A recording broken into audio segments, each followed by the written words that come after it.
Welcome back to Stories Sustain Us, where we explore the inspiring stories of individuals making a meaningful impact in our world.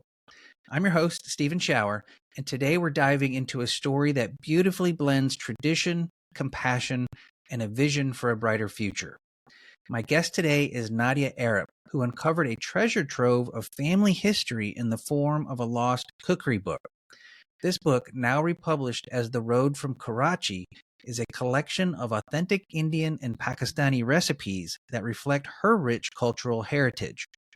In this episode, Nadia shares her passion for cultural harmony and her belief that by embracing diversity and showing kindness, we can build a more compassionate world. Her story is one of resilience, generosity, and the power of food to connect us all. Nadia is a UK-born teacher and instructor. She wanted to fulfill her parents' dream of their lost cookbook. So when Nadia republished it 30 years later, after having found it through a random conversation, it just makes for a great story. Nadia has embedded her father and mother's name in the title of the book, and the colors of the book also represent water, which is close to Nadia's heart as she lives in a city by the sea. But Nadia's journey doesn't stop at preserving the past and promoting cultural harmony. Nadia is on a mission to create a better future by raising funds through the sale of her book and direct contributions to provide clean water in India, Sri Lanka, Pakistan, and Kenya. Her story clearly demonstrates that any business can be purpose-driven, and she is inviting all of us to join her cause. So sit back and get ready to be inspired by Nadia Arab's journey from the pages of a lost cookbook to her vision for a better, more harmonious future. Here on Stories Sustain Us, where we are inspiring action through the power of storytelling. Well, welcome, Nadia. Welcome to Stories Sustain Us. Thank you for joining me today. How are you? Yeah, I'm fine, thank you. And how are you? I'm doing well. Thank you very much for coming on the show, and I appreciate your time. I'm over here in Seattle. I know you're over in the UK. Yeah. Let everybody know where in the UK are you coming from? I'm from Portsmouth, at the bottom of the whole country, right down by the sea. Yeah, I've been there. There's a famous old ship there in Portsmouth, isn't there? One like Yes. Yeah. So you got the Mary Rose, you got the HMS Victory. Victory, that's right. Yeah. Did a tour of that a few years ago. Yeah. Oh, nice. Lovely place. Yeah. Yeah. Well, it's a beautiful coastal town there. So nice to have you join me in the coastal town of here in Seattle. So it's nice to have you. Yeah. Lovely to be here. Well, let's jump into your story. As this program goes, we'll talk a little bit about your background, and then we'll get into the book that you've kind of recreated. But let's talk a little bit about you first. So tell me a little bit about your background and your story, Nadia. Right. So born and bred in Portsmouth, and all of my life I've been here in the UK. I went to school here, I went to middle school, I went to secondary school, I did my GCSEs, my A-levels, and then I went on to university and I did my first degree in sociology. And then from that, I did a master's degree in IT, Nice. Of which then I became an IT teacher and I started working, well, I still do, still teach in IT. And then I trained alongside my master's degree. I did my fitness qualifications. I did it as like a hobby thing that I wanted just to get qualified in. And then it just so happened that I got a job in the fitness industry as well. So today, for instance, I taught aqua aerobics this morning. Hence why I'm still in my kit here. But so that's what I've done. I've also got my PGCE, a degree in teaching as well. And so my life was very much about working in IT, delivering IT, and I thought that was my path. Yeah. Until I found my parents' cookery book, which they lost 30 years. It must be 40 years nearly now. And so I found their lost cookery book, which I'll tell you all about the story about what happened there. And I republished it, wrote it, didn't know how to publish a book, but I managed to do it. And it's now in waterstones.com. which Nice. is a massive achievement, because I never thought I could get to that point. And the road, it's called the Road from Karachi, and the Road from Karachi has a meaningful project. It's all about family, it's all about love, it's all about cooking. And the reason for the name, the Road from Karachi, is because R stands for Riaz, my dad, and K stands for Khalida, the road from Karachi. The Nice. branding colours are blue, which signifies water, because I've been brought up near water. And I've also got a water project linked to the book as well. So my path has gone a very different direction now, which I never thought would ever go down this path. I've got schools cooking from the book, so it's on the curriculum. So I've got young students cooking, and I've got people cooking, learning, and installing water pumps with me through the road from Karachi. And my mother, she's beaming. Her dream has come true, and my dad. Nice. Now let's go back in time a little bit before we catch up to the book and everything. Your parents, they immigrated to the UK. Is that correct? Yeah, they did. Yeah. So my parents, so my dad's Indian Punjabi and my mum's Pakistani. They came to Portsmouth on a honeymoon, and then they decided to stay in Portsmouth because they loved the boats. That's what my dad said. And Yeah. then they had us children, and they then decided to run an Indian cookery school back in the 80s. Very brave of them. Very, very Yeah. brave. I said, Mum, God, you're so brave to put an advert out and do that. But yeah, they went ahead and did it, and they were very successful back in the 80s. Fantastic. And you have how many siblings? Yeah, were Got brought two, up so there got in one brother Two. and one sister, yeah. Yeah. And so you said that your whole life there in Portsmouth, were you involved in any of the boating activities or anything as far as that's concerned growing up as well, since that's what attracted your father to the area? Yes. Yeah, very much water. All about water around here. And we're all surrounded by water and boats and naval base. And yeah, so my life was very much around that type of stuff. Yeah. Yeah. What were some of the things that you remember growing up as a kid as far as being involved with water with your family? What were some of the activities that you did? So we would go to the dockyard and look at the boats, look at HMS Victory, look at the Mary Rose. We would have boat trips around the island. There's a thing called a hovercraft. We would jump on the hovercraft and go to the Isle of Wight and Oh see yeah. different areas on the boats and the water. And yeah, so very much that's the type of things that we got involved with. Nice. Nice. Um, so any other, as far as, growing up, was there any other kind of drive to be involved in these kind of purpose driven or, because your book now, as we get to that here in a few minutes, you have this kind of purpose behind it, honoring your family, honoring your heritage, obviously is such an important part of the book, but then also the funding of water pumps. So Yeah. was kind of being involved in impact work or purpose driven work, was that some way that you were kind of raised by your family of always looking out for others in the community, or when did that come to you as far as a passion? Yeah, so I've been brought up to very much give and to look out for people, and it's all about love and giving in our family.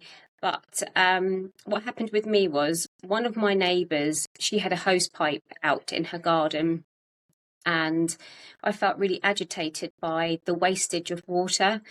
And Hmm. this particular person had this hose pipe out for quite a long while, and I thought to myself, why am I feeling inside quite agitated by this waste of water?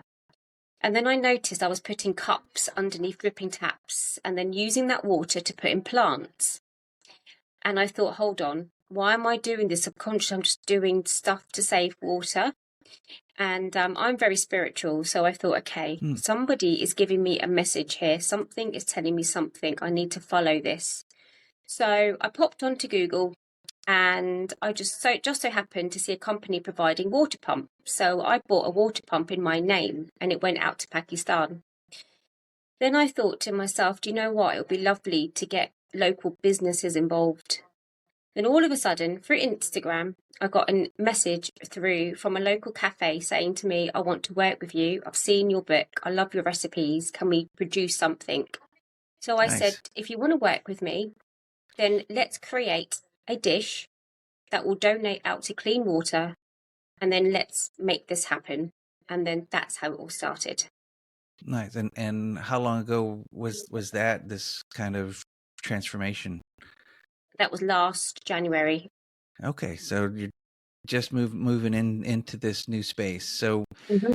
um, do you want to tell me a little bit about? I'm fascinated. I love Indian food, and it's one of my favorites. So, my wife and I, Thanksgiving in November is a big holiday here in the States, and for the last several years, my wife and I don't have a big family around us, so we actually go out for Indian food. It's like our holiday treat, and it's such a wonderful, um, you know, just great food. We love it.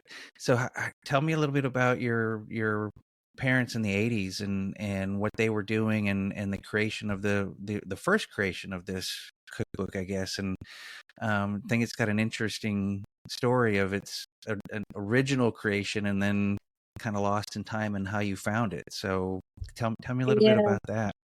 Yeah. So the original book, in fact, I have got the copy here with me. So the original book, it was typed up with the typewriter, and it was Wow. very much very thin, very when I found it, it was very used, which is a good sign because obviously the Yeah. person that was using it was. But the way I found it, by the way, the way I found the book was unique in itself. But yes, the book back then, they wrote it. I think they got the secretary to type it up, what Mum said. And she did. And the Yeah. secretary typed it up. They helped us. And they then managed to get the book in a local bookshop as well. And Mum said to me that that was her dream, that was her passion. And my dad said to me, this is what we did. We had love for food. We wanted to share the Yeah. spices back in the 1980s. We wanted to share the flavors. But my mum and dad moved area, so they couldn't go back to the cookery school. Mm. And then they lost their copy of the book. Oh. And I remember being 8 years old, and I thought, you know what? If I ever find this book, I'm going to do it for them. And over the years, we would just like dribs and drabs talk about the book, just like little conversations here and there. Yeah. And then one day I was at work and I was speaking to a colleague of mine about food. And she said to me, I think my dad was on this course back in the day, Nadia. And I thought, you know what? Let's see if it is that course because I've heard this many times, but it was never the course. Yeah. But on this occasion, it was. And she gave me the book exactly 30 years later from Mum and Dad Publishing. Yeah. So I took it home, and my father and my mother said to me, this is your path, this is your journey. You need to somehow republish this and get it out to the market because this is our dream. And then my mum said to me, I would love the cookery school to start back up. So I thought, you know what? I'm going to do it for you. Even though I work full time and part time, the love for my parents and their dream, I just wanted to do it for them because they had quite a difficult upbringing and they had lots of challenges. And I thought, okay, I'm going to Yeah. make a difference here. So I spent 4.5 years of all of my heart and soul and everything went into this book. And I managed to publish it I gave it to my mum. I finished it. Yeah. And mum, actually, she cooked every single dish in that book. And we used the kitchen table, the graphics designer's kitchen table, took all the pictures, it's very authentic. And then we put some videos in it as well that you can watch videos of the cooking. And then I was told, Nadia, you need to buy an ISBN. So I did, not Yeah. thinking it will get anywhere. And it ended up in Waterstones. So it's waterstones.com. I want to make sure we Yeah. promote that so folks can know where to go get a copy of the book. So prior to doing this, were you a cook as well? I mean, is this something that you kind of grew because your parents, you kind of grew up cooking as well, or were you kind of learning all of these recipes as you were recreating the book? I was learning it whilst recreating. I was very much resistant by the way Yeah. of cooking. I was like, no, it's not me. I'm not going to do it. But the book really has encouraged me. In fact, I am now a chef, believe it or not. And Nice. I teach people, I create dishes. We've got specials on in restaurants, by the way, here in Portsmouth, the Karachi special dishes that go out and they donate to clean water, and I designed them with the restaurants and cafes. So my life has gone from something that I thought I would never do in my whole entire life to something that I'm doing now and I really love. Yeah, and that I love that connection back to your 8-year-old self. I mean, Yeah. what a great journey from kind of making that commitment as a young child to life, transforming for you as an adult. What a great story. I really appreciate that. So tell me a little bit more, I guess, about um, what's your favorite dishes in there, and what are some of the things that you really enjoy eating, or maybe is a challenge to make that you hope other folks get the book and take up the challenge.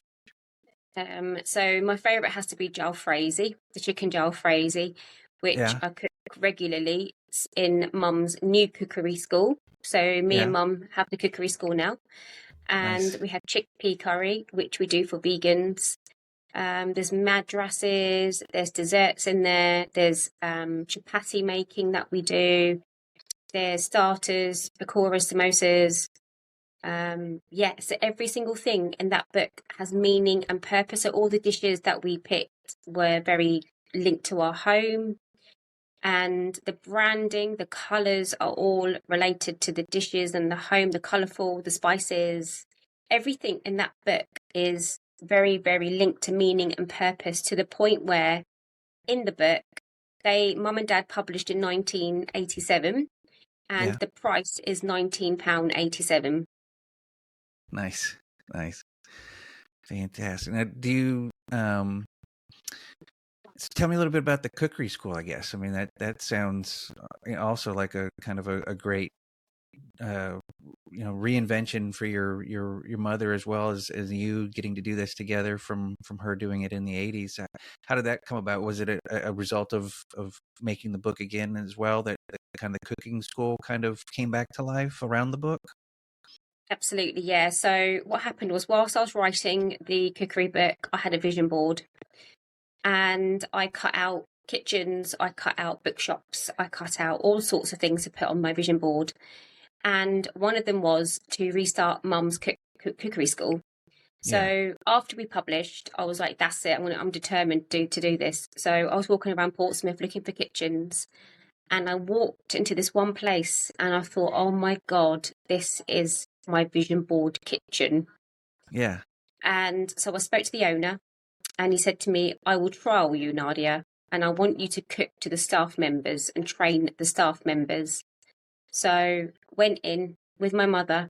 We trained the staff members. We passed, thank goodness. And now we're running the cookery school from there. I love that. Yeah, I've used vision boards in my past before, and it's amazing how Mhm. those work. It's just an interesting.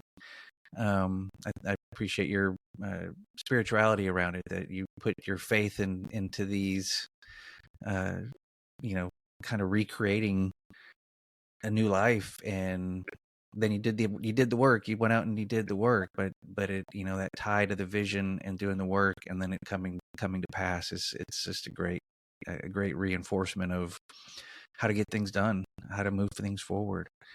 So, Yes. uh, Yeah. yeah. Anything else you want to share about your vision board experiences, or anything else that's kind of come to be because you've envisioned it and you did the work, and now it exists. It's a real thing. Yeah, absolutely. So I did put Waterstones on my vision board, and that came true. And I also put down the water. So I had an association of the water and Yeah. something. So I actually have the boats, HMS Victory. I've got that on my vision board. That one day we'll be on there, and we'll be potentially, or might be, doing an event or something on that boat. Nice. Yes, so I've got that on there. I've got an actual building that's got a cookery school on there. Yes, so I've got all sorts of things on that vision board, but it's very motivating. So that's what drives me. So when I see it Yeah. and I see my parents' faces, I'm very driven by it all because I've got it visually there. Yeah. Yeah. I think that's part of the powerful motivator, keeping you focused on, you got to, keep moving forward. So that's wonderful. Yeah. I love that.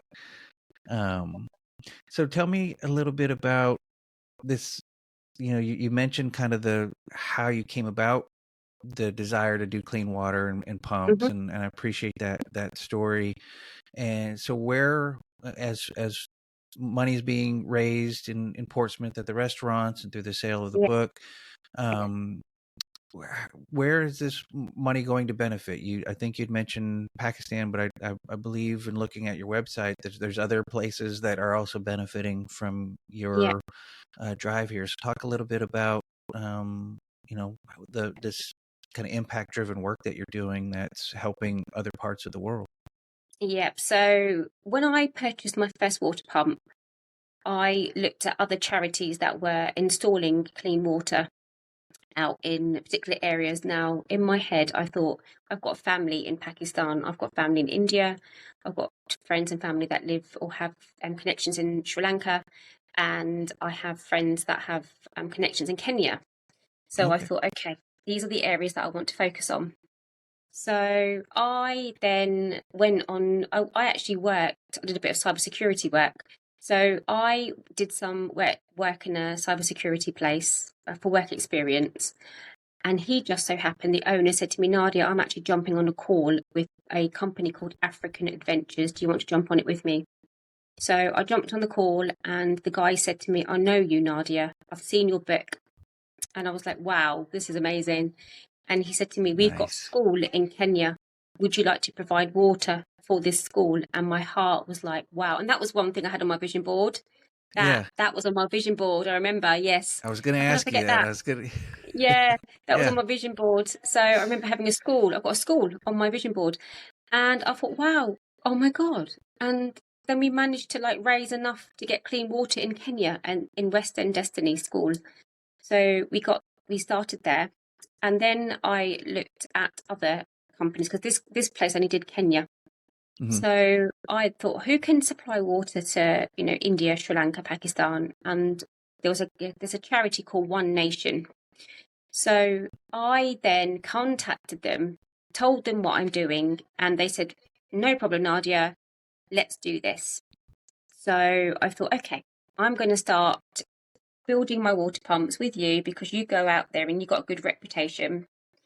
And then one day, my principal at my college collared me. He said to me, Nadia, I see what you're doing. I'm going to give you a challenge. And the challenge is 100 water pumps. Can you do it? Initially, I said no. And then I thought, do you know what? I'm doing it. Yeah. So that's where the 100 water pump mission has come from. And how close are you now to getting there? I'm on 85 now. 85. Let's hope that this podcast pushes you over the 100 limit, that we get some more Oh folks no, helping I you out. really do need some. I really Yeah, want someone to sponsor some pumps from me to get to the 100 absolutely. or buy a book. Or I have got a PDF copy, by the way, now. So people Okay. from America, like where you are, and yeah, that's going for £10. So that's half the price of the actual book. But that again, a part of it donates out to clean water. Nice, nice. Well, let's imagine you're going to get well past the 100. What's going to be your next? What's going to be your next goal? Because you're going to get there. You're almost there. You're going to get there. It's going to happen. We know it. Yeah, You know it. So what are you gonna take on next when you accomplish that first 100 goal? I'm going to carry on because I've loved the journey. So I kind of feel like the universe has said to me, this is your path, this is your purpose, this is your meaning. And I'm going to carry on. So I'm going to make more dishes in restaurant cafes. I'm going to get water pumps. I'm going to make a difference in schools in particular by doing workshops with kids to get water pumps. doing cookery sessions around areas to get water pumps, to get some sort of learning, doing good, and then giving back as well. So very good example is I've actually got a local school here that are cooking from the book. So they're being taught from the book. So year 7, 8, 10 and 11 are cooking from the book. They're very, Nice. very young, Yeah. but they're all cooking and it's on their curriculum. So my plan is to get it into more schools, getting more kids cooking, getting more people around, adults as well cooking, getting pubs, restaurants, cafes cooking from it, and just basically making a difference in getting water pumps. Yeah. Well, you're gonna do it. I know it's already happening, and I can just see it with you already that you're gonna continue to make a big difference in the world, and I'm really excited for you. And you talked earlier about how this whole journey was kind of started from love, and that's clear.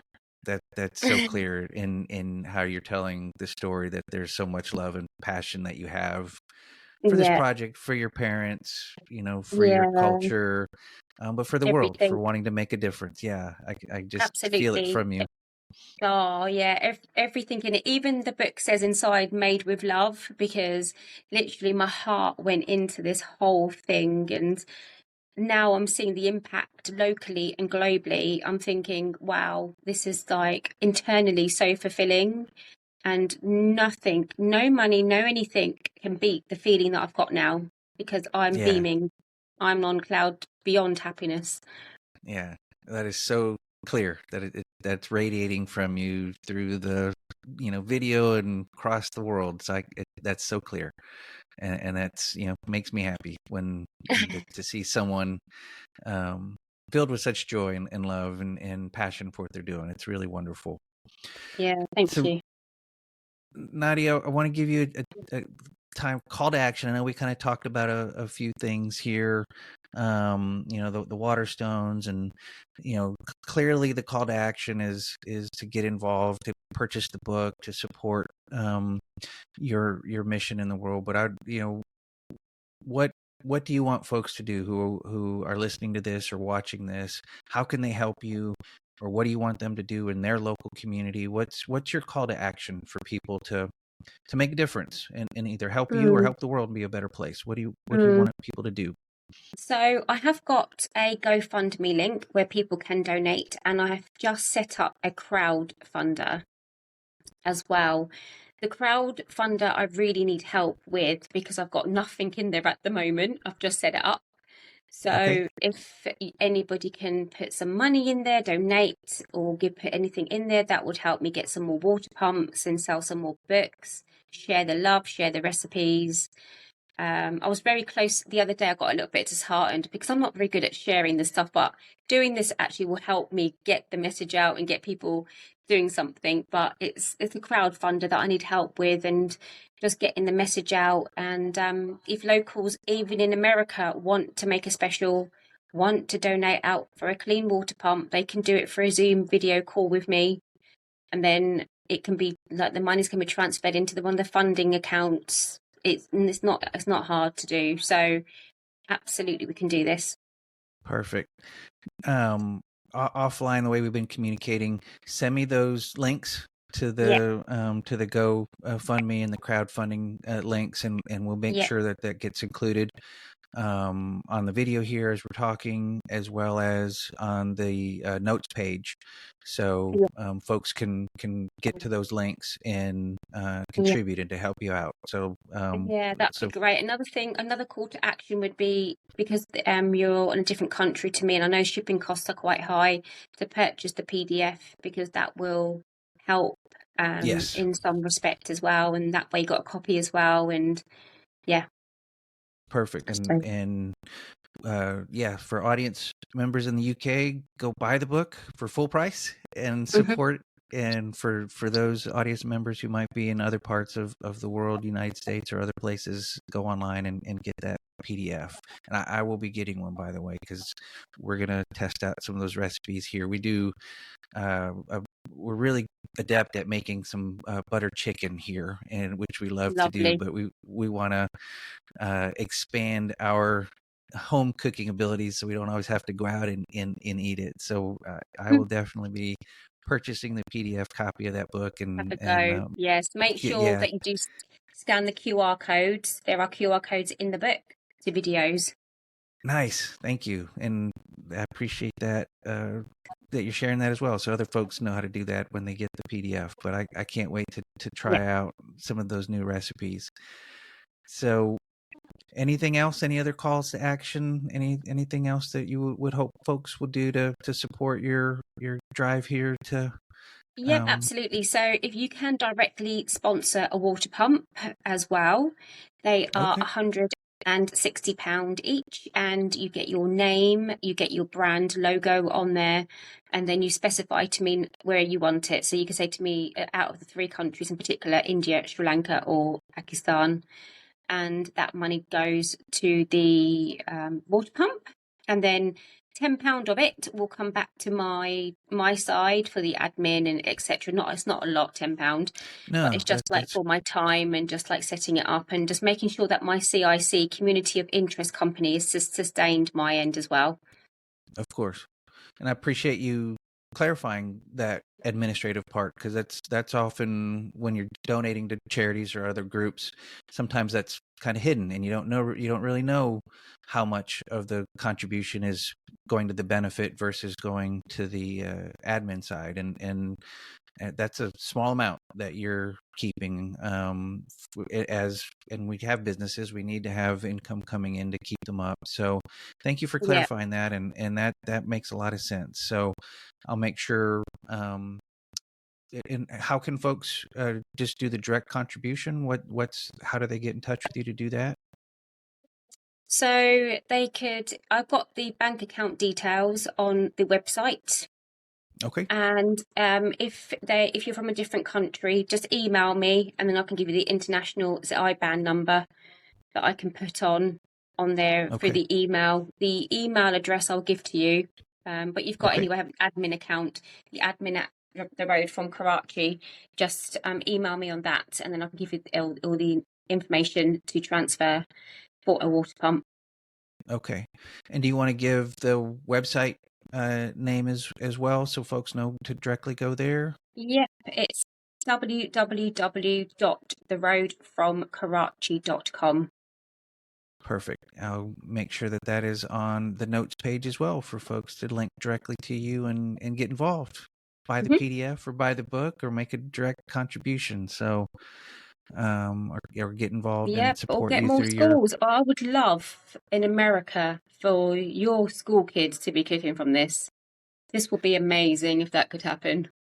Awesome. Well, maybe this will be the start of opening that door. And Maybe. I hope Yeah. so. I hope so. So, Nadia, thank you so much for your time. I end every episode talking about hope. And you're doing such a kind of a love-filled, passion-filled work with the cookbook, and then trying to provide clean water to other countries of the world. Knowing that other countries around the world might not be as fortunate as you are in the UK or as I am Mm. here in the States, Mm. where we can just turn on the tap and generally have clean water coming out at any time.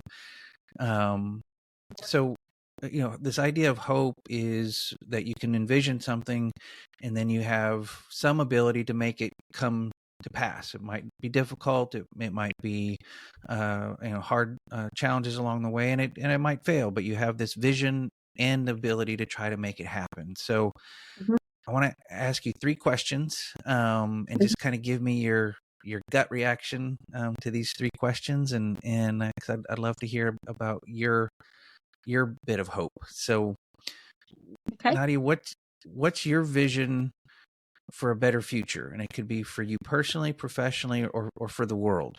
What's your vision for a better future? For harmony to happen between people, and for people just to be kind and considerate and loving to each other, and also thinking about what goodness can you give to that person and what goodness can they give back.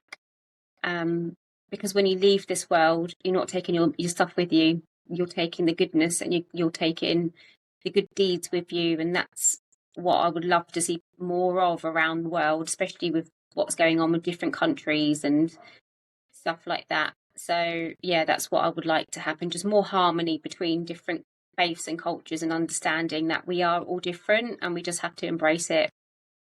Nice. And I think you kind of answered the second question a little bit, but I want to give you a chance to dive a little bit deeper. Why is more harmony your vision for the better future? Just so that people embrace different cultures. When you have different cultures, you're learning different things, you're tasting different food, you've got different experiences. Life will be boring if we're all the same. So when we're all different, it's brilliant. And harmonizing between different cultures and faiths, and that understanding, brings more joy, brings more happiness, brings more fulfillment, brings more everything. So yeah, that's why. Fantastic. Now, last question. Imagine now we're living in that future where there's more harmony, and everybody is embracing cultural differences and sharing kindness and compassion. It's happening right now. How does that make you feel? Even more fulfilled. Even though that I am very fulfilled right now, I'll be overflowing with fulfillment. That I think everybody around me will be radiating more and glowing more. Nice. Well, Nadia, thank you so much for joining me today. Thank you for everything that you're doing to make the world a better place. I can't wait to get the cookbook and try out some of the recipes myself to support your vision for a better future. I'm going to do my little bit to bring that future of harmony to be. So thank you so Oh, much for joining me brilliant. today. It's been a pleasure Pleasure. speaking It's with been you. really lovely. All right. Well, best of wishes, and I can't wait till you sell enough to make 1,000 pumps, 10,000 pumps. Yes, I would love that. This is my Yeah, journey now. Even when I hit like 90 or 100, I'm just gonna carry on, and then whatever's left with me, I'm buying water pumps. It's all going to pumps. fantastic. Well, thank you, Nadia. I wish you all the best. Thank you. All right.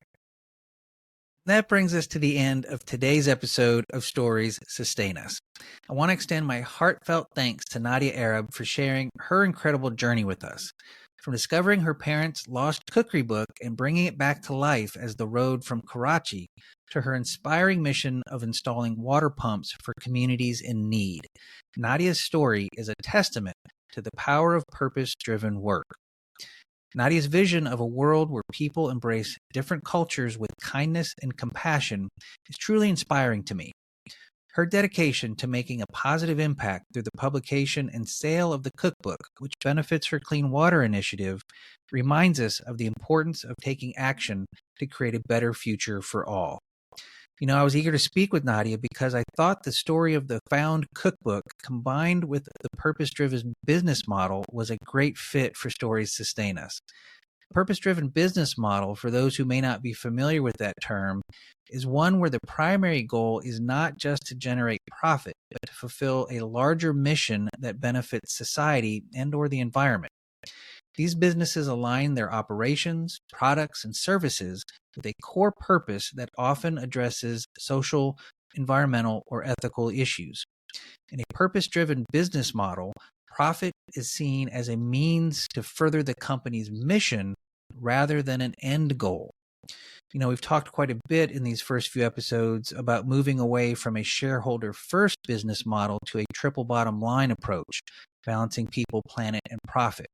While there are many ways to do that, purpose-driven businesses typically align incredibly well with the triple bottom line approach.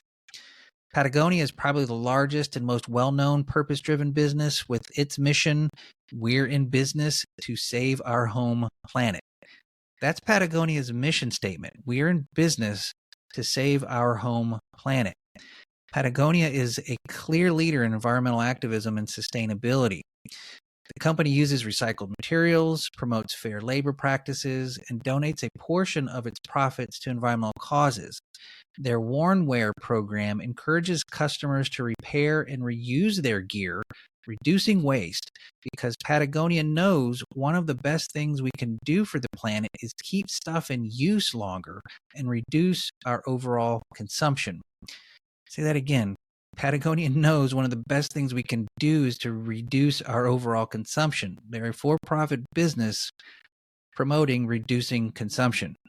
While I certainly want more, if not all large multinational corporations to follow Patagonia's lead, I would also like to see more small businesses, startups, and entrepreneurs following Nadia's lead.